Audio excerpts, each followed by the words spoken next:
sanatkar, böyük sanatkar, şair sanatkar, Dünyar Gözünə ayır. Hakim Abdullahi ürəkdən bugün, ürəkdən təbrik edib, ona birinci möhkəm can sağlamdır. Eşq olsun. Hakim Abdullahi.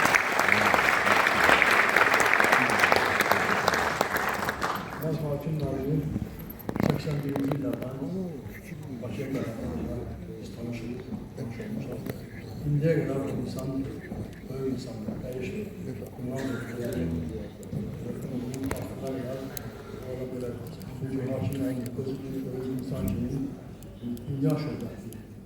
Hakim Nail'in çox danışır. Hakim Nail'in için nə qədər danışsaq, istifayəmə deyəm ki, azdır. Hakim Nail'in öz sənətini böyük ustadlar. Hakim Nail'in için bütün filosoflar, bütün müzik alemlər, bəstəkarlar, şairlər, zaman gələcək ki, 100 illər qədər, 200 illər və Hakim Nail'in sənətini yaşayacaq. Hakim Nail öz sağlığında heykəlin qoymuş.